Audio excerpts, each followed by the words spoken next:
દર્શક મિત્રો, આપ જોઈ રહ્યા છો વર્ધમાન 24 ન્યૂઝ.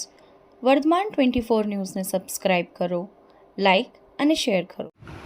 સુરેન્દ્રનગર જિલ્લાના ચોટીલા તાલુકા મામલતદાર કચેરી ખાતે ક્ષત્રિય સમાજ દ્વારા આવેદનપત્ર અપાયું.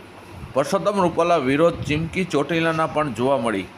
હાલ ચાલી રહેલા સમગ્ર ગુજરાતમાં પરસોત્તમ રૂપાલા વિરોધ ચોટીલામાં પણ જોવા મળ્યો હતો.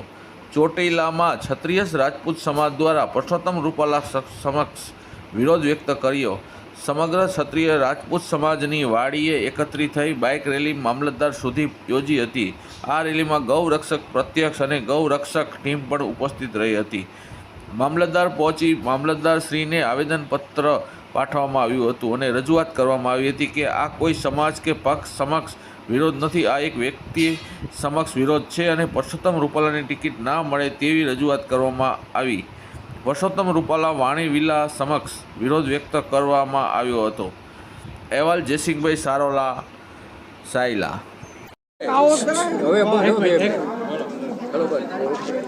સમાજની અસ્મિતાનો પ્રશ્ન હોય ત્યારે બીજી દરેક બાબતો ગૌણ બની જતી હોય છે. અત્યારે સમાજના દરેક પક્ષના અને દરેક ભાઈઓ દરેક ક્ષેત્રના અત્યારે જોડાઈ ગયા છે અને જે રીતે રોષ ફાટી નીકળ્યો છે રૂપાલાજી સામે, એ રીતે ચોટીલા ક્ષત્રિય સમાજમાં પણ એના પડઘા પડ્યા છે અને એમની ઉમેદવારી રદ થાય એવી એકમાત્ર માંગ સાથે ચોટીલા સમસ્ત ક્ષત્રિય સમાજે આજે આવેદનપત્ર આપ્યું છે મામલતદારશ્રી અને ચૂંટણી અધિકારીશ્રીને.